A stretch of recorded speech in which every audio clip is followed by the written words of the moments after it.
இப்ப நாம கும்ப ராசிக்குண்டான சனி பகவானுடைய வக்ர பயிற்சி பலன்கள் எப்படி இருக்கும் அப்படிங்கிற நம்ம முழுமையா பார்க்கலாம்.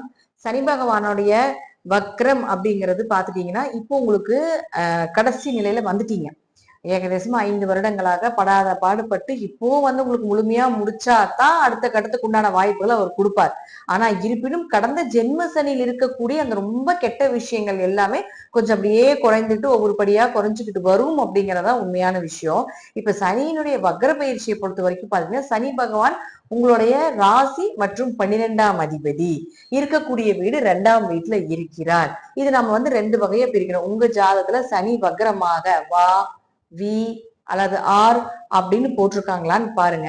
அப்படி போட்டிருந்தால் இந்த காலகட்டங்கள் உங்களுக்கு பண வரவுகளை கொடுக்கக்கூடிய ஒரு காலகட்டங்களாக இருக்கும். ஃபர்ஸ்ட் சனி வக்ரமா இருந்தா என்ன பலனும், அடுத்து சனி வக்ரம் இல்லாதவர்களுக்கு என்ன பலன் அப்படிங்கிறத தனித்தனியா நம்ம பார்க்கலாம். ஃபர்ஸ்ட் பாத்துட்டீங்கன்னா 12ஆம் அதிபதி 2ஆம் வீட்டுக்கு வரும்பொழுது வெளிநாட்டு வருமானம் கைவந்து சேரும். வெளிநாட்டில் வேலை வாய்ப்புகளுக்கு உண்டான அமைப்புகளை ஏற்படுத்தி கொடுக்கும். அதே போல ராசி அதிபதி 2ஆம் வீட்டுக்கு போகும்பொழுது தன வரவு, ஒரு பேச்சுக்கு ஒரு மரியாதை, பொருளாதாரங்கள் அதிகமாகிறது, குடும்பம் அமைந்து வரக்கூடிய ஒரு அமைப்பு, இது போல நிறைய நல்ல நல்ல விஷயங்கள், நல்ல பாசிட்டிவான பொருளாதாரம், பணம் சார்ந்த விஷயங்கள் எல்லாமே உங்க கை வந்து சேரும் அப்படிங்கிற அமைப்பு தான் இந்த சனி உங்க ஜாதகத்துல வக்ரமாக இருந்தால் இந்த காலகட்டங்கள் நடக்கக்கூடிய ஒரு பலன். அது மட்டும் இல்லாம தீர்த்த யாத்திரை போறது, நிம்மதியான ஒரு தூக்கம் ஏற்படுறது, குடும்பத்தோட சேர்ந்து ஏதாவது ஒரு கோவில் வழிபாடுகளுக்கு சென்று வரக்கூடிய ஒரு அமைப்பு, வெளிநாடு வெளியூர் பயணங்கள் மூலமாக உங்களுக்கு ஒரு நல்ல லாபங்கள் கிடைப்பதற்குண்டான ஒரு வாய்ப்புகள், கணவன் மனைவிகளுக்குள்ள ஒரு அந்யூன்யங்கள் ஏற்பட்டு கொள்ளக்கூடிய ஒரு அமைப்பு, இதெல்லாம் ஏற்படுத்தி கொடுப்பார். அடுத்தது உங்களுடைய ராசிக்கு 4ஆம் வீட்டை பார்க்கிறார். வீடு மனை இது சார்ந்த பிரச்சனைகள், இட சார்ந்த பிரச்சனைகள், அதே போல வண்டி வாகனங்கள் சார்ந்த பிரச்சனைகள் ஏதாவது நடந்துட்டு இருக்குன்னா அது எல்லாமே இப்போ உங்களுக்கு சாதகமாக வரும். வீடு சார்ந்தது உங்களுக்கு ஒரு புதிய வீடு வாங்குறதுக்கு உண்டான வாய்ப்புகளோ அல்லது அது சார்ந்த விஷயங்கள் கைகூடி வர்றதோ, ஒரு இடம் வித்துட்டு இன்னொரு இடம் வாங்குறது, அல்ல ஒரு வீடு வித்துட்டு இன்னொரு நல்ல லாபத்துக்கு ஒரு வீடு வாங்குறதுக்கு உண்டான அமைப்பு, உங்களுடைய ஆரோக்கியங்கள் சிறப்பாக இருக்குது, தாயினுடைய ஆரோக்கியம் சிறப்பாக இருப்பது, தாயினுடைய பூர்வீக சொத்துக்கள் உங்க கை வந்து சேர்றது, அதற்குண்டான பேச்சுவார்த்தை நடத்துவது, இதெல்லாம் இப்ப உங்களுக்கு சாதகமாக இருக்கும். அடுத்தது 8ஆம் வீட்டை பார்க்கறனால ஆயுள் கொஞ்சம் பெருகுவது, அதே போல கண்டங்கள் விலகுவது, திடீர் அதிர்ஷ்டங்கள், திடீர் வருமானங்கள், திடீர்னு உச்சத்துல கொண்டு போய் விடுறது, தேவையில்லாத நோய்கள் விலகுவது, நோய்க்கு நல்ல மருத்துவர் கிடைப்பது, இதெல்லாமே ஏற்படுத்தி கொடுப்பார். அடுத்தது 11ஆம் இடத்தை பார்க்கறதுனால லாபங்கள் கொஞ்சம் அதிகமாகுது. இப்போ ஃபர்ஸ்ட் எல்லாம் பாத்தீங்கன்னா லாபம் இல்லாம ரொம்ப ட்ரையா இருந்தாலும் கூட இந்த காலகட்டங்களில் கொஞ்சம் லாபங்கள் அதிகரித்து கொடுப்பதற்குண்டான வாய்ப்புகள், மூத்த சகோதரர்கள் மூலமாக உதவிகள், அதே போல பாத்தீங்கன்னா உங்களுக்கு 11ஆம் இடங்கள் உங்களுடைய ஆசைகளை சொல்றதுனால உங்க ஆசைகள் நிறைவேறதுக்கு உண்டான வாய்ப்புகள், சின்ன சின்ன ஒரு சந்தோஷங்கள், மகிழ்ச்சி, குடும்பத்தோட ஒற்றுமையா இருக்கிறது, மனசுல தைரியமாக இருக்கக்கூடியது, எது வந்தாலும் பார்த்துக்கலாம் இவ்வளவுதானவா வாழ்க்கை அப்படிங்கிற ஒரு மன விரக்தியிலிருந்து வெளியே இது போலவும் வாழ்ந்து பார்க்கலாம் அப்படிங்கிற ஒரு அமைப்பையும் ஏற்படுத்தி கொடுக்கும் அப்படிங்கறதா முற்றிலும் உண்மை. இது சனி வக்ரமாக இருக்கக்கூடியவர்களுக்கு. சனி வக்ரமாக இல்லாதவங்க ரொம்ப கவனமா இருங்க. இம்போர்ட் எக்ஸ்போர்ட் பிசினஸ் பண்றவங்க, வெளிநாடு வெளியூர் பயணம் போறதுல கொஞ்சம் கவனமா இருங்க. பொருட்கள் போயிட்டு பணம் எல்லாம் ஏதாவது பிரச்சனை ஆயிருப்போது, அதனால கொஞ்சம் கவனமாக இது செயல்படுத்த வேண்டும். பணம் கொஞ்சம் லாக் ஆகிறது, குடும்பத்துல கொஞ்சம் சின்ன சின்ன பிரச்சனைகள் ஏற்படுறது, வாக்குவாதங்கள் வர்றது, இது போல கொஞ்சம் குடும்பம் சார்ந்த விஷயத்துல, ஏன்னா சனி வக்ரமாக இருக்கும் போது இருந்த பலனும் அது அப்படியே ஆப்போசிட்டா வரும் அப்படிங்கறது அமைப்பு. அப்ப கொஞ்சம் இருக்கின்ற இடத்தை கொஞ்சம் பார்த்து கொள்வது, குடும்பத்துல கொஞ்சம் பேச்சுவார்த்தையில கவனமாக இருப்பது, அடுத்தவங்களுக்கு ஜாமீன் கையெழுத்து போடுறது, தேவையில்லாம வம்பு வழக்குகளுக்கு போறது, இதெல்லாம் கொஞ்சம் 3ஆம் நபர்கள் மூலமாக போறது, இதெல்லாம் கொஞ்சம் குறைத்துக் கொள்வது என்பது சிறப்பான விஷயமாக இருக்கும். அடுத்தது 4ஆம் இடத்தை தொடர்பு கொள்றதுனால வீடு சார்ந்த பிரச்சனைகள், சொத்து சார்ந்த பிரச்சனைகள், இதெல்லாம் கொஞ்சம் தலையிடாம இருக்கிறது, பூர்வீக சொத்து பத்தி இப்ப பேசாம இருக்கிறது, ஒரு இடமாற்றமோ ஒரு வீடு மாற்றமோ பண்ணாம இருக்கிறது, உங்களுடைய ஆரோக்கியத்திலையும் தாயினுடைய ஆரோக்கியத்திலும் கொஞ்சம் கவனமாக இருந்து கொள்வது, அதே போல நண்பர்கள் கிட்ட உறவினர்கள் கிட்ட சொத்து சார்ந்த விஷயத்தை பத்தி எதுவும் கன்சல்ட் பண்ணாம இருக்கிறது, அதே போல பாத்தீங்கன்னா அவங்க மூலமாக உங்களுக்கு வம்பு வழக்குகள் ஏதாவது வரும், அதனால கொஞ்சம் கவனமாக இருந்து பார்த்து கொள்வது என்பது ஒரு சிறப்பான விஷயமாக இருக்கும். அடுத்து 8ஆம் இடத்தையும் பார்க்கறதுனால கண்டிப்பாக கண்டங்கள், அதாவது இரவு நேர பயணத்தை கொஞ்சம் தவிர்த்து கொள்வது, தேவையில்லாத விஷயத்துல போய் தலையிடுறது, தேவையில்லாம ஒரு பணத்தை விரயம் பண்றது, பணத்தை கொடுக்கறது, கடனா கொடுக்கறது, கைமாத்தா கொடுக்கறது, எல்லாமே பண்ணீங்கனாலும் கூட உங்களுக்கு லாக் ஆகுறது, இதெல்லாம் ஏற்படுத்தி கொடுத்து விடுவார். அதே போல 11ஆம் இடத்தையும் தொடர்பு கொள்றதுனால பெருசா லாபங்கள் எதிர்பார்க்காம இருக்கிறது, புதுசா இன்வெஸ்ட்மெண்ட் எதுலையும் பண்ணாம இருக்கிறது, இருக்கின்ற இடத்திலிருந்தே செயல்படுவது, ஒரு இடமாற்றம் பண்ணாம இருக்கிறது, தொழில் மாற்றம் பண்ணாம இருக்கிறது, என்ன லாபம் வருது அது போதும் அப்படின்னு நினைச்சு கொண்டு போனீங்கன்னா ஓரளவுக்கு நற்பலன்களை இந்த சனி வக்கரமான காலகட்டத்துல ஏற்படுத்தி கொள்ளலாம் அப்படிங்கிற அமைப்பு. தேவையில்லாம உங்களுக்கு முன்னாடி விட்டு பின்னாடி பேசுறது, உங்களுடைய உறவினர் அதாவது நீங்க வேலை செய்யறீங்க இல்லைங்களா, அந்த வேலை செய்யற இடத்துல பாத்துட்டீங்கன்னா உங்களுக்கு உங்க கூடவே முதுகுல இருந்து குத்துவாங்க. அதே போல சொந்த தொழில் பண்ணிட்டு இருந்தீங்கன்னா அங்க வேலை செய்யக்கூடியவர்கள் உங்களுக்கு வந்து தேவையில்லாத ஒரு மன உளைச்சலை கொடுப்பாங்க. இப்போ இந்த காலகட்டங்கள் எல்லாமே கொஞ்சம் அமைதியாகவும் பொறுமையாகவும் இருந்து இந்த சனி வக்கரம் இல்லாத ஜாதகர்கள் கடந்து கொண்டு போவது என்பது ஒரு சிறப்பான விஷயமாக இருக்கும் அப்படிங்கிறது முற்றிலும் உண்மை. கும்பத்தை பொறுத்த வரைக்கும் பாத்துட்டீங்கன்னா இது எல்லாமே ஜாதகத்தினுடைய பலம். சனி உங்க வீட்டுல, அதாவது உங்க ஜாதகத்துல எங்க இருக்கிறார், எந்த வீட்டுல அமர்ந்திருக்கிறார், அதே போல சனியினுடைய நிலை என்ன, லக்னாதிபதி, 5ஆம் அதிபதி, 9ஆம் அதிபதியினுடைய நிலைகள் என்ன, தசாபுத்தி என்ன தசாபுத்தி ஓடுது, இதை பொறுத்து நான் சொல்லக்கூடிய கருத்துக்களும் சிறிது மாறுபடலாம். நன்றி. மீண்டும் ஒரு நல்ல பதிவை சந்திக்கலாம். திருச்சிற்றம்பலம், தில்லையம்பலம், ஸ்ரீ நரசிம்மத்துபிகளே சரணம். இப்ப நாம மீன ராசிக்குண்டான சனி பகவானுடைய வக்ர பயிற்சி பலன்களை பத்தி நம்ம முழுமையா பார்க்கலாம். மீன ராசியை பொறுத்த வரைக்கும் பாத்தீங்கன்னா சனி பகவான் உங்க ராசிக்குள்ள ஜென்ம சனியாக அமர்ந்திருக்கிறார். பொதுவா ஜென்ம சனி காலகட்டங்கள்ல சந்திரன் மேல சனி வரக்கூடிய காலகட்டங்கள் மன உளைச்சல்கள், மன விரக்தி, எங்க போனாலும் பிரச்சனை, எதை தொட்டாலும் பிரச்சனை, குடும்பம், தொழில் இப்படிங்கிறது உங்களுக்கு பாத்தீங்கன்னா நிறைய பிரச்சனைகளை கொடுத்து அந்த பிரச்சனையிலிருந்து வெளியே வருவதற்குண்டான வாய்ப்புகளையும் சனி கொடுப்பார் அப்படிங்கறதா முற்றிலும் உண்மை. அதுல ஒரு அனுபவத்தையும் கொடுத்து உங்களை வாழ வைப்பார். இப்போ உங்க ராசிக்குள்ளேயே சனி இருக்கு, இப்போ வக்ரம் ஆகுது. அப்போ வக்ரம் ஆகக்கூடிய அமைப்புல பாத்துட்டீங்கன்னா முதல்ல உங்க ஜாதத்துல வக்ரமா இருக்கான்னு பாருங்க. வக்ரமாக இருந்தால் கண்டிப்பாக ஒரு வளர்ச்சியை கொடுப்பார், ஒரு பிரச்சனைகளை குறைப்பார், ஒரு சந்தோஷத்தையும் நிம்மதியும் கொடுப்பார், ஒரு தொழில் வளர்ச்சி. அவர் யார், உங்களுக்கு 11 மற்றும் 12ஆம் அதிபதி, லாபத்தை ஏற்படுத்தி கொடுப்பார். வெளியூர் வெளிநாடு பயணங்கள், வெளிநாடு பயணங்கள் மூலமாக உங்களுக்கு வந்து ஏதாவது ஒரு பண வரவு, ஒரு நன்மைகளையும் ஏற்படுத்தி கொடுப்பார். தூக்கமே இல்லாம இருந்திருக்கும், இப்போ ஒரு நிம்மதியான தூக்கம் வர்றது, கணவன் மனைவிக்கு ஒரு அந்யூன்யம் இல்லாம இருந்திருக்கும், இப்ப இது எல்லாமே மாறி ஒரு அந்யூன்யங்கள் ஏற்படுறதுக்கு உண்டான வாய்ப்புகள். அதே போல தூர தேச பயணங்கள் போறது, வெளிநாடு வெளியூர் பயணங்கள் தடைப்பட்டு இருக்குது, போக முடியாம இருக்கீங்க, படிப்புக்காகவோ அல்லது தொழிலுக்காகவோ வேலைக்காகவோ போக முடியாம இருக்கீங்கன்னா அது எல்லாமே இந்த காலகட்டங்களை கண்டிப்பாக நடப்பதற்குண்டான வாய்ப்பை நிச்சயமாக ஏற்படுத்தி கொடுப்பார். உங்களுடைய ஆசைகள் நிறைவேறுவது, ஏதாவது ஒரு வழியில உங்களுக்கு தேவையான பொருட்கள், உங்களுக்கு தேவையான பொருளாதாரங்கள்ல சிறப்பாக இருக்கக்கூடிய ஒரு அமைப்பு, இதெல்லாம் ஏற்படுத்தி கொடுப்பார். அடுத்தது 3ஆம் வீட்டை பார்க்கிறார். முயற்சிகள் கை கூடுறது, கூட பிறந்தவர்கள் மூலமாக உதவிகள் கிடைப்பது, ஒரு தைரியம் வருவது, எதை செய்தாலும் எதை பார்த்தாலும் செய்து கொள்ளலாம் அப்படிங்கிற ஒரு தைரியத்தை கொண்டு வர்றது, எது நடந்தாலும் என்ன நமக்கு நடக்கிறது தானே அப்படின்னு சொல்லக்கூடிய ஒரு மனோ பக்குவத்தையும் நிச்சயமாக ஏற்படுத்தி கொடுப்பார். உங்களை கொஞ்சம் பிரபலப்படுத்துவதற்குண்டான வாய்ப்புகளும் உண்டு.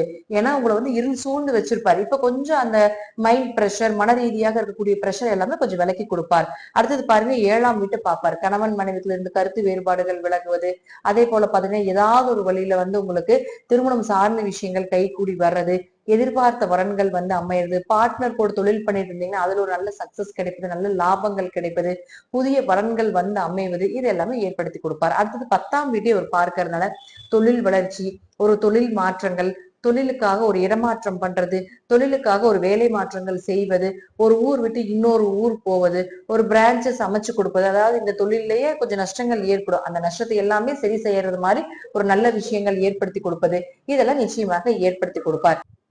ஒருவேளை உங்க ஜாதகத்துல சனி பகவான் வக்ரமாக இல்லை என்றால் கொஞ்சம் கவனமாக இருந்து கொள்ள வேண்டும். தேவையில்லாத ஒரு பிரச்சனைகளும், தேவையில்லாத கொஞ்சம் மனக்குழப்பங்களை ஏற்படுத்துறது, கணவன் மனைவிக்குள்ள கொஞ்சம் கருத்து வேறுபாடுகளும், பல முயற்சிக்கு அப்புறம் வெற்றி அடையக்கூடிய ஒரு அமைப்பு, கூட பிறந்தவங்க, நண்பர்கள், உறவினர்கள் இவங்க கிட்ட எல்லாம் கொஞ்சம் கவனமாக இருக்க வேண்டிய ஒரு அமைப்பு.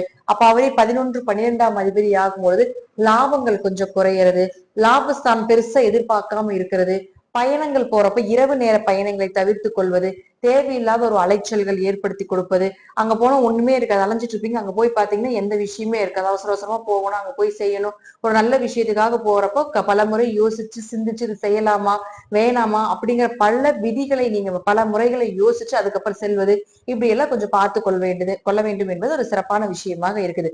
11 12 அப்படிங்கிறது பெரிய அளவுக்கு கொஞ்சம் லாபத்தையும் கொடுத்து கொஞ்சம் விரயத்தையும் கொடுக்கும் அப்படிங்கிற அமைப்பை சொல்லுது. புதுசா வரன் பார்க்க வேண்டாம், வரன் பார்த்துட்டு இருக்கீங்க அப்படின்னா தாராளமாக பார்க்கலாம். இப்ப புதுசா வரன் பார்க்கிறது, புதுசா ஜாதகம் எடுப்பது, இதெல்லாம் என்பது கொஞ்சம் தவிர்த்து கொள்வது அல்லது தள்ளி போட்டுக் கொள்வது என்பது சிறப்பானது இருக்கும். அதே போல தொழில் ஸ்தானத்தையும் அவர் பார்க்கறதுனால தொழில்ல கொஞ்சம் பிரச்சனைகளை கொடுப்பது, தொழில் ரீதியா கொஞ்சம் மனக்கவலைகள், தொழிலாளர்கள் மூலமாக கொஞ்சம் மனக்கசப்புகள், தொழில் செய்யக்கூடிய இடத்துல உங்களுக்கு ஏதாவது உழைப்பாளிகள் மூலமாக, தொழில் செய்யக்கூடியவர்கள் மூலமாக இருக்கக்கூடிய தவறுகள் உங்க மன கஷ்டத்தை ஏற்படுத்துறது, இதெல்லாம் கொடுப்பார். கொஞ்சம் கவனமாக இருந்து செயல்படுத்தி கொள்ள வேண்டும் மீனராசிக்காரர்கள். சனி வக்கரமாக இல்லை என்றால் அப்படிங்கிறது முழுமையான உண்மை.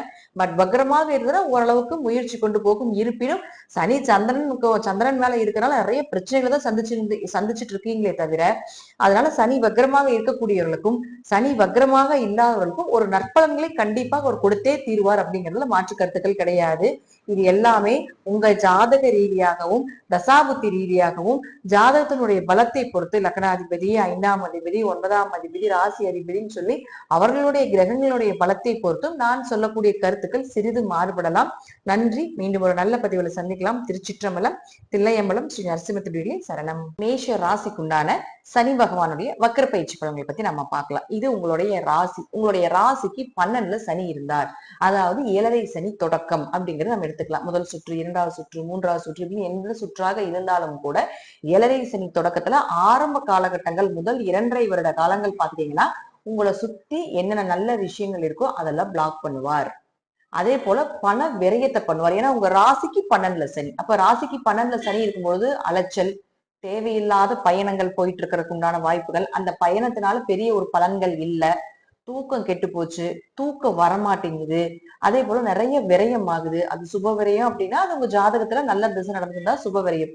அசுப விரயங்களாக இருக்கிறது பட்சத்துல பார்க்கும்போது உங்க ஜாதகத்துல தசாபுத்திகள் சரியில்லைன்னு அர்த்தம். மருத்துவ செலவுகள் நடந்துகிட்டு இருக்குது, ஒரே மன குழப்பமாக இருக்குது, எதை செய்யறது எதை செய்ய வேண்டாம், எங்க போறது எங்க வர்றது, பணம் வேற லாக் ஆகி போச்சு, வெளியே கொடுத்த பணம் திரும்பி வரமாட்டேங்குது, அந்த பணம் இருந்தா தான் நான் அடுத்த மூவிங் பண்ண முடியும் அப்படிங்கிறதெல்லாம் இப்ப மேஷ ராசிக்காரர்களுக்கு நடந்துட்டு இருக்கக்கூடிய ஒரு விஷயம். அப்போ இப்போ சனி உங்களுக்கு வக்கரமாகிறார். நல்லா பாத்துக்கோங்க. உங்க ஜாதகத்துல சனி வக்கரமாக இருந்தால் இந்த காலகட்டங்களில் ஜூலை 13 முதல் நவம்பர் 28ஆம் தேதி வரைக்கும் உங்களுடைய விரயங்கள் குறையும். அசுப விரயங்கள் அப்படியே சுப விரயமாக மாறும். தேவையில்லாத பயணம் அப்படிங்கறது எல்லாமே பாத்துட்டீங்கன்னா உங்களுக்கு நின்றும். அதே போல ஒரு பக்கம் பணம் கொடுத்துருக்கீங்க, பணம் கொடுக்கல் வாங்கல் பண்ணிருக்கீங்க, அது திரும்ப வராம இருக்குதா, இந்த காலகட்டங்களில் நீங்க அதை செய்யும் பொழுது உங்களுக்கு அது அந்த பணம் திரும்பி வர்றதுக்கு உண்டான வாய்ப்பை ஏற்படுத்தி கொடுக்கும். அப்போ சனி யார் உங்களுக்கு? சனி பகவான் அப்படின்னு சொல்லக்கூடியவர் உங்களுடைய ராசிக்கு 10 மற்றும் 11ஆம் அதிபதி, மகரத்துக்கும் கும்பத்துக்கும் சொந்தக்காரர் அவர். அப்போ அந்த 10 மற்றும் 11ஆம் அதிபதியான சனி பகவான் 12ல் இருக்கிறார். அதாவது தொழில் லாபத்தை கொடுக்கக்கூடிய சனி 12ன்னு சொல்லக்கூடிய விரயத்துல இருக்கிறார். அப்போ தொழில ஒரு விரயத்தை பண்ணிட்டு இருந்தீங்க, லாபத்தை சரியா வரல, கடின உழைப்ப போட்டாலும் லாபம் பெருசா வரல, அங்க இருக்கக்கூடிய வேலை ஆட்கள் மூலமாக பிரச்சனை, வேலை செய்யக்கூடிய இடத்துனால பிரச்சனை, அதே போல பாத்துட்டீங்கன்னா உங்களுக்கு நல்லா பேசிட்டு இருந்தாங்க, நல்ல நட்பு முறையில தான் இருந்தாங்க, ஆனா பாத்துட்டா இப்போ அவங்களே எனக்கு முதுகுல குத்துறாங்க, அது எங்களுடைய சொந்தக்காரங்கள் தான், சொந்தக்காரங்களுமே நான் வேலைக்கு வச்சிருந்து அவங்களோட வேலைக்கு போயிட்டு இருந்து நல்ல நிலையில தான் நாங்க இருந்துகிட்டு இருந்தோம், ஆனா இப்ப பாத்துட்டா அவங்களே எங்களுக்கு முதுகுல குத்தி அந்த வேலையில பிரச்சனைகளை கொடுக்குறாங்க அப்படிங்கிற எல்லா விஷயங்களும் மேஷத்துக்கு போயிட்டே இருக்கும். மேஷம் யாரையும் நம்பாம இருக்கணும் அப்படிங்கறத எடுத்துக்கலாம். இப்போ இதெல்லாம் உங்களுக்கு இந்த சனி பண்ணிட்டு இருந்தார். 10, 11 குடையவராகி 12 உட்காந்து இதெல்லாம் பண்ணிட்டு இருந்தார். இப்போ இந்த 10, 11ஆம் அதிபதியான சனி பகவான் 12ல வக்கரமாகி இருக்கிறார். உங்க ஜாதகத்துல வக்கர ஜாதகமாக இருந்தால் தொழில ஒரு ஸ்டெப் அடுத்தது கொண்டு போவீங்க, ஒரு லாபங்கள் அதிகரிக்கும், ஒரு மூத்த சகோதரர்கள் மூலமாக உங்களுக்கு ஏதாவது ஒரு உதவிகள் கிடைப்பதற்கு உண்டான வாய்ப்புகள் உண்டு. ஒரு பொருள் வாங்கணும்னு நினைக்கிறீங்க, அது வாங்க முடியாம இருந்துச்சு, உங்களுடைய ஆசைகள் நிறைவேற்ற முடியாத ஒரு சூழ்நிலையில இருந்தீங்க, அதெல்லாம் உங்க கை சேரக்கூடிய ஒரு அமைப்பு. கர்மகாரகன் இல்லையா, கர்மஸ்தானாதிபதியே சனி ஆகிறாரு. அப்போ 12ல போய் நிக்கிறப்போ 12 மீனம் வீடு அப்படிங்கிறதுனால குடும்பத்துல இந்த மாதிரி ஜோசியம் பார்த்தோம், ஒருத்தர் நீங்க யாருக்கிட்ட வேணா பாத்துருக்கலாம், இந்த மாதிரி பார்த்தோம், ஒரு கர்மாவை கழிக்கிறதுக்கு போறோம், ஒரு அப்பாவுக்கு திதி கொடுக்கறதுக்கு போறோம், அதெல்லாம் பண்ண முடியாம இருந்தது அப்படின்னா இந்த காலகட்டங்கள் அது பண்றதுக்கு உண்டான வாய்ப்புகளை கொடுக்கும். அது 12ஆம் இடம் சனிங்கிறது பாத்துட்டீங்கன்னா இருக்கக்கூடிய இடம் மீன வீடா இருக்கிறதுனால, மீனம் அப்படிங்கிறது கடல் பகுதி சொல்றது, அப்ப அங்கெல்லாம் சென்று வரக்கூடிய ஒரு அமைப்பை ஏற்படுத்தி கொடுக்கும். மீன வீடு திருச்செந்தூர் முருகனை சொல்லக்கூடிய ஒரு அமைப்பு. ரொம்ப வருஷமா திருச்செந்தூர் போகணும்னு நினைக்கிறீங்க, போகவே முடியாம இருக்குதுங்க, போயிட்டு வந்தா எனக்கு கொஞ்சம் 7.5 சனினால பாதிப்பு குறையுங்க அப்படிங்கறது எல்லாமே பாத்துட்டீங்கன்னா இந்த காலகட்டங்கள்ல உங்களுக்கு நடக்கும். அந்த கோயிலுக்கு போயிட்டு வரக்கூடிய ஒரு அமைப்பு, ராமேஸ்வரம் ராமேஸ்வரம் போயிட்டு வரக்கூடிய ஒரு அமைப்பு, இது எல்லாமே இந்த காலகட்டங்களில் கண்டிப்பாக சனி பகவான் வக்கரமாக உங்க ஜாதகத்தில் இருந்தா நிறைவேற்றி கொடுப்பார் அப்படிங்கிற அமைப்பு உண்டு. அடுத்தது பாருங்க, அவருடைய பார்வை 3ஆம் பார்வையை ரிஷபத்துல விழுகுது. அப்ப இந்த இடத்துல ஏதாவது ஒரு கிரகங்கள் இருந்தாலும் அது வந்து உங்களுக்கு இந்த சனியினுடைய பார்வை பட்டுட்டு இருக்கும்போது வேலை செய்யாம இருக்கும். சனியினுடைய பார்வை அப்படிங்கிறது கோர பார்வை. அப்ப என்ன ஆகும்னு பாத்துட்டீங்கன்னா, அந்த எந்த சனி எந்த இடத்தை பார்க்கின்றாரோ அந்த இடம் பால் அப்படின்னு நம்ம சொல்லுவோம். அதாவது அந்த இடம் வேலை செய்யாது, அந்த கிரகம் வேலை செய்யாதுன்னு சொல்லுவோம். அப்போ உங்க ஜாதகத்துல ஏதாவது கிரகங்கள் இருந்ததுன்னா அந்த கிரகத்தின் மூலமாக உங்களுக்கு உதவிகளும் நன்மைகளும் கிடைக்காம இருக்கும். அப்ப அந்த சனி வக்கரமாக இருந்து இப்ப பார்க்கும் பொழுது அந்த நன்மைகள் எல்லாமே உங்களுக்கு நடக்கிறதுக்கு ஆரம்பிக்கும். அந்த கெட்டதெல்லாம் விலகி உங்களுக்கு நன்மைகளை கொடுக்கக்கூடிய அமைப்பை ஏற்படுத்தி கொடுக்கும். கம்யூனிகேஷன் லெவல் அதிகமாகும். கூட பிறந்தவங்கள் மூலமாக உங்களுக்கு ஒரு நன்மைகளை ஏற்படுத்தி கொடுப்பார். அதே போல 3ஆம் இடங்கிறது தொலை தொடர்புன்னு சொல்லுவோம். அப்போ உங்களுடைய விஷயங்கள் எல்லாமே நல்லதாக இருந்தாலும் சரி கெட்டதாக இருந்தாலும் சரி அது உங்க ஜாதகத்தினுடைய அமைப்பு. உங்களுடைய பெயர் வந்து கொஞ்சம் புகழும் அப்படியே வந்து பரவதற்குண்டான வாய்ப்புகளை ஏற்படுத்தி கொடுப்பார் அப்படிங்கிறது அமைப்பு. 3ஆம் இடங்கிறது முயற்சி ஸ்தானம் இல்லையே, விஜய் வீரிய ஸ்தானம் அப்படின்னு சொல்றோம். அப்போ உங்களுடைய கடுமையான முயற்சிகள் மூலமா வெற்றி அடைவீங்க. தைரியங்கள் அதிகமாகும். எது வந்தாலும் பாத்துக்கலாம், என்ன செஞ்சாலும் பாத்துக்கலாம் அப்படின்னு சொல்லக்கூடிய ஒரு அமைப்பை இந்த சனி ஏற்படுத்தி கொடுப்பார். அடுத்தது பாருங்க, சனி வந்து 7ஆம் பார்வை, அவருக்கு வந்து 3, 7, 10 அப்படிங்கிற பார்வை உண்டு. அப்ப 7ஆம் பார்வையாக உங்களுடைய ராசிக்கு 6ஆம் இடத்தை பார்க்கிறார். அது கன்னி வீடு. ஏகதேசமா பாத்துட்டீங்கன்னா 6ஆம் இடங்கிறது கடன், நோய், வழக்கு, வம்பு வழக்குல சொல்லக்கூடிய ஒரு இடம், அது கேஸ் சொல்லக்கூடிய இடம், வேலை வாய்ப்புகளை சொல்லக்கூடிய ஒரு இடம். 6ஆம் இடங்கிறது பாத்தீங்கன்னா கவர்மெண்ட் எக்ஸாம் எல்லாம் சொல்லக்கூடிய ஒரு இடம், ரிசல்ட் கொடுக்கக்கூடிய இடம் எல்லாம் 6ஆம் இடம் தான். அப்ப அந்த இடத்துல சனி இவ்வளவு நாள் பார்த்துட்டு இருந்தாலும், இது வந்து உங்க ஜாதகம் சனி வக்ரமானவங்களுக்கு மட்டும் சொல்லிட்டு இருக்கேன். அப்போ இதெல்லாம் அவங்க பார்த்துட்டு இருக்கிறாங்க அப்படின்னா இது நேரடி பார்வை அப்படிங்கிறது உங்களுக்கு கடன் அடைக்கிறதுக்கு ஒரு வாய்ப்பை கொடுக்கும். கடன் அதே போல பாத்தீங்கன்னா அவர் உங்களுக்கு 4ஆம் அதிபதியே ஆகிறாரு இல்லையா, சந்திரன் வந்து 4ஆம் அதிபதியா உங்க ராசிக்குள்ள நின்று அது சனியினுடைய பிடியில் இருக்கும். அப்ப என்ன ஆகும் அப்படின்னு பாத்துட்டீங்கன்னா, ரொம்ப வருஷமா லோன் கேட்டிருக்கிறாங்க, ஒரு வீடு கட்டுறக்கோ ஒரு வண்டி வாங்குறதுக்கு லோன் அமையாம இருக்குது, அந்த லோன் அமைஞ்சு வர்றதுக்கு வாய்ப்புகளை ஏற்படுத்தி கொடுக்கும்.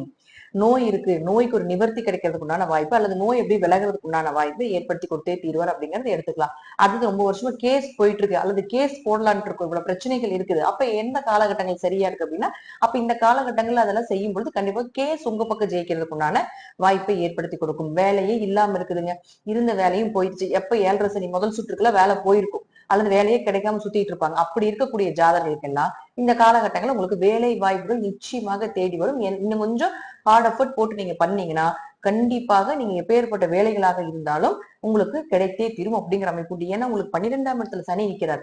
அப்ப 12ல நிற்கும் பொழுது வெளியூர் போலான் இருக்கீங்க, வெளிநாடு போலான் இருக்கீங்க, அதுக்குண்டான எல்லாமே வந்து எனக்கு தடையாகவே இருக்குது. ஒரு விசா கிடைக்க மாட்டேங்குது, அங்க வேலை கிடைக்க மாட்டேங்குது, அல்லது அங்கிருந்து நான் இங்க வந்துட்டேன், இப்ப திரும்பி அங்க போறதுக்குண்டான வாய்ப்பே எனக்கு கிடைக்க மாட்டேங்குது அப்படிங்கிற ஒரு அமைப்பு எல்லாம் இருந்துச்சுன்னா சனி உங்க ஜாதத்துல வக்ரமாக இருந்தால் கண்டிப்பா அதற்குண்டான வாய்ப்புகளை நிச்சயமாக சனி பகவான் ஏற்படுத்தி கொடுத்தே தீரணும் அப்படிங்கிறது விதிக்கப்பட்ட சாஸ்திரத்தினால விதிக்கப்பட்ட ஒரு விதியே ஆகும் அப்படிங்கிறது முற்றிலும் உண்மை. அடுத்தது பாருங்க, இந்த 6ஆம் இடங்கிறது கவர்மெண்ட் எக்ஸாம் சம்பந்தப்பட்டதெல்லாம் சொல்லக்கூடிய ஒரு விஷயம். அப்ப நிறைய பேர் வந்து கவர்மெண்ட் எக்ஸாம் எழுதலாமா, இல்ல இது வேலை கிடைக்குமா? ஒரு சிலருக்கு சனி வக்ரமான ஒரு ஜாதகங்களுக்கு எல்லாம் ஏற்கனவே வந்து கவர்மெண்ட் எக்ஸாம்ல வாய்ப்புகள் இல்லை. ஏன்னா சனி நல்லா இருந்தா தான் அரசு வேலை நிச்சயமாக கிடைக்கும். ஆனா சூரியனும் செவ்வாயும் ஜாதகத்துல நல்லா இருந்து ஓரளவுக்கு சனி யோகியாக இருந்து ஏதோ ஒரு வகையில வந்து வக்ரமாக இருந்தால் நல்ல இடத்துல வந்து உங்க ஜாதகத்துல இருந்ததுன்னா கவர்மெண்ட் வேலை கிடைக்கும். அப்போ உங்க ஜாதகத்துல சனி வக்ரமாக இருக்கிறார் அப்படின்னா இந்த காலகட்டங்களை நீங்க வந்து எடுத்துக்கொள்ளலாம். இது போல விஷயத்துக்காக நீங்க எடுத்துக்கொள்ளலாம் அப்படிங்கறத எடுத்துக்கலாம். அடுத்தது 10ஆம் இடத்தை பாப்பார் சனி. 10ங்கிறது உங்களுக்கு உங்க ராசிக்கு அது 9ஆம் இடமா வரும். அப்ப அது 9ஆம் இடமாக வரும் பொழுது என்ன ஆகும் பாத்துட்டீங்கன்னா, பூர்வீக சொத்து பிரச்சனை போயிட்டு இருக்கு, அப்பாவுக்கு உங்களுக்கு ஒரே பஞ்சாயத்தா இருக்கு, உயர்கல்வி படிக்க முடியாம சிரமப்படுறோம், உயர்கல்வி படிக்கிறதுக்காக வெளிநாடு போலான்ட்டு இருந்தா அது போக முடியாம இருக்கு, ஒரு நிம்மதியா ஒரு கோயிலுக்கு போக முடியல, ஒரு 4 மனுஷங்களை பார்த்து பேச முடியல, அதே போல ஒரு என்னோட குருமார்களை போய் பார்த்து ரொம்ப நாள் ஆச்சு, குருவுக்கும் எனக்கு கொஞ்சம் மனஸ்தாபங்கள் ஆகி போச்சு, இப்படிங்கிற எல்லா விஷயத்தையும் சனி இப்ப கொடுத்துக்கிட்டு இருப்பார். இது எல்லாமே அப்படியே ஆப்போசிட்டா மாறி உங்களுக்கும் குருவுக்கும் ஒரு நல்ல அண்டர்ஸ்டாண்டிங் ஆகுறது.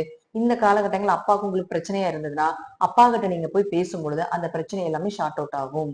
பூர்வீக சொத்து உங்களுக்கு கிடைக்கணும் அல்லது பூர்வீக சொத்தை விற்கணும், அது விற்கிறதுக்குண்டான வாய்ப்பு கிடைக்க மாட்டேங்குது, அது நல்ல விலைக்கு போக மாட்டேங்குது, யாருமே ஆள் வர மாட்டேங்கிறாங்க, நான் அதை வித்தாதான் அடுத்த இடத்துல போய் நான் இடம் வாங்க முடியும் அப்படிங்கிற எல்லாம் நிறைய விஷயங்கள் வந்து மேஷத்துக்கு போயிட்டு இருக்கும். அப்ப அது எல்லாமே இப்போ நடப்பதற்குண்டான வாய்ப்பை இந்த சனி பகவான் ஏற்படுத்தி கொடுப்பார் அப்படிங்கிறது முற்றிலும் உண்மையான ஒரு விஷயம். அதே போல 9ஆம் இடம் அப்படிங்கிறது சொல்றது பாத்தீங்கன்னா உயர்கல்வியை சொல்லக்கூடிய ஒரு இடங்க. அடுத்த டிகிரி ஒவ்வொரு டிகிரியை படிச்சு போய் ஒரு நல்ல வேலை வாய்ப்பு வெளிநாடு வெளியூர்ல போய் இருக்கணும் அப்படின்னா இந்த 9ஆம் இடம் ரொம்ப முக்கியம். அப்ப இந்த 9ஆம் இடத்து அதிபதி குரு நல்லா இருக்கார், 3ஆம் வீட்டுல இருக்கிறார். இருப்பினும் இந்த சனியினுடைய தாக்கத்தினால கொஞ்சம் முன்ன பின்ன இருக்கும். ஆனா இருந்தாலும் சனி வக்ரமாக இருந்தால் இது எல்லாமே உங்களுக்கு நிச்சயமாக கைகூடி வரும் அப்படிங்கிற அமைப்பு உண்டு. உங்க ஜாதகத்துல சனி வக்கரமாக இல்லை என்றால் நான் இப்ப சொல்லக்கூடிய அனைத்து விஷயத்திலையும் கவனமாக இருங்க, மெதுவா போங்க. உங்களை பத்தின ஒரு தப்பான ஏதாவது ஒரு பேச்சுக்கள் வர்றதுக்கு வாய்ப்புகள் உண்டு. கடுமையா முயற்சிகள் செய்தினாலும் கூட பெரிய அளவுக்கு லாபத்தை எதிர்பார்க்காதீங்க. அதே போல இந்த காலகட்டங்கள்ல நீங்க கடன் வாங்குனீங்கன்னா அது பெரிய கடனாக வரும். நோய்க்கு செலவு செய்ய வேண்டிய ஒரு சூழ்நிலைகள் வருது. அதனால அதை வந்து சுப விரயம் பண்ணல. சனி இருக்கிறதுனால கோவிலுக்கோ ஆன்மீகத்துக்கோ கோவில் கட்டுமான பணிக்கோ எதுக்காவது ஒரு சுப விரயத்தை பண்ணிடுங்க. அப்ப அசுப விரயம் குறைஞ்சு போயிடும். தேவையில்லாம அக்கம் பக்கத்துல வம்பு வழக்குகள் எல்லாமே வரும். ஏன்னா 3ஆம் இடத்துல குரு இருக்கும் பொழுது அக்கம் பக்கத்தினால வம்பு வழக்குகள் வரும். அப்ப சனியும் அந்த 6ஆம் இடத்தை பார்க்கும் பொழுது நீங்க கொஞ்சம் உங்களுடைய பக்கத்து வீட்டு நெய்பர்ஸ் கிட்ட பாத்துக்கிட்டு கொஞ்சம் கவனமாக இருந்து இட பிரச்சனை சார்ந்தது ஏதாவது ஒண்ணு வந்துகிட்டே இருக்கும். சோ அதெல்லாம் கொஞ்சம் கவனமாக இருந்து கொள்ள வேண்டும். அதே போல 9ஆம் இடத்தையும் சனி பார்க்கறதுனால உங்களுக்கு அப்பா மூலமாக பூர்வீக சொத்து இப்பெல்லாம் அதை பத்தி பேச வேண்டாம். இப்ப அது பேசினா உங்களுக்கு தேவையில்லாத பிரச்சனைகளை ஏற்படுத்தி கொடுக்கும். அதனால கொஞ்சம் பொறுமையா இருந்து சனி வக்ர பயிற்சி முடிஞ்சதுக்கு அப்புறம் பேசிக்கலாம்.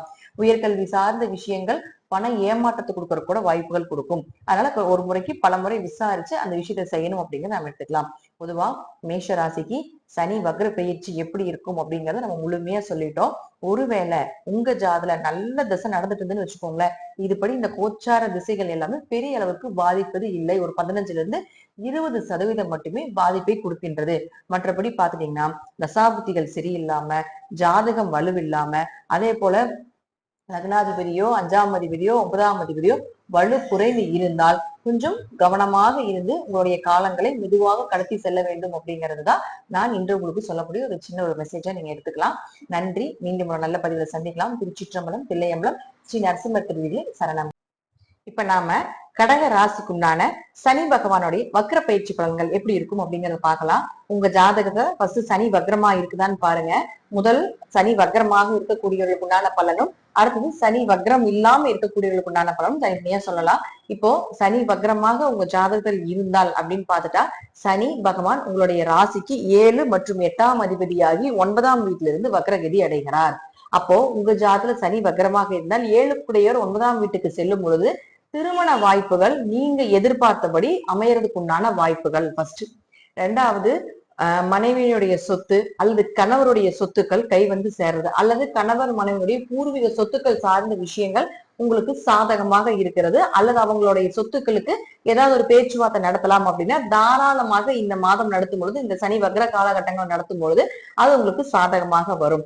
அப்போ அவரே 8ஆம் அதிபதியாகி உங்களுக்கு 9ஆம் வீட்டுல இருக்கும் பொழுது ஆயுள் கண்டங்கள் விலகுவது, மருத்துவ செலவுகள் குறைவது, உங்களுடைய தந்தைக்கும் உங்களுக்கும் இருந்து வந்த கருத்து வேறுபாடுகள் விலகுவது, அதே போல தந்தைக்கு ஏதாவது ஒரு மருத்துவ செலவுகள் செய்து நல்ல பெயர் வாங்கக்கூடிய ஒரு அமைப்பு, பூர்வீக சொத்துக்கள் கை வந்து சேரக்கூடிய ஒரு அமைப்பு, அப்பா மூலமாக உதவிகள் கிடைப்பது, உயர் கல்வி படிப்பதற்கு உண்டான வாய்ப்புகள் தடையாக இருந்துட்டு இருந்தால் அந்த தடையெல்லாம் ஒடிச்சு அதெல்லாம் ஏற்படுறதுக்கு உண்டான வாய்ப்புகள். அதே போல 9ஆம் இடங்கிறது நல்ல குருமார்கள் சொல்லுவோம், அப்போ நல்ல குரு அமைஞ்சு வர்றதுக்கு உண்டான வாய்ப்புகள். அதே போல அப்ப 9ஆம் இடம் அப்படிங்கிறது பாத்தீங்கன்னா ஒரு பாக்கியஸ்தானமாக இருக்கிறதுனால கொஞ்சம் உங்களுடைய போக்குவரத்துகள், அதே போல பாத்தீங்கன்னா கோவில் தீர்த்த யாத்திரைகள் இதுல எல்லாம் கொஞ்சம் கவனமாக சென்று வர வேண்டும் அப்படிங்கிறதையும் இந்த பதிவுல நான் உங்களுக்கு சொல்லிக்கிறேன். பொதுவா கடகராசியை பொறுத்த வரைக்கும் பாத்துட்டீங்கன்னா முழுக்க முழுக்க சனி வக்ரமாக இருந்தாலும் சனி வக்ரம் இல்லாம இருந்தாலும் என்ன பலன் அப்படிங்கிற நம்ம தனிப்பட்ட முறையில கொடுத்துருக்கிறோம். அதே போல உங்க ஜாதகத்துல சனி எங்க இருக்காருன்னு பாத்துக்கோங்க. தசாபுத்தி ரீதியாக அதையும் கொஞ்சம் அவர் நகர்த்துவார் அப்படிங்கறத முற்றிலும் உண்மை. நன்றி. மீண்டும் ஒரு நல்ல பதிவுல சந்திக்கலாம். திருச்சிற்றம்பலம், தில்லையம்பலம், ஸ்ரீ நரசிம்மர் திருவிழி சரணம்.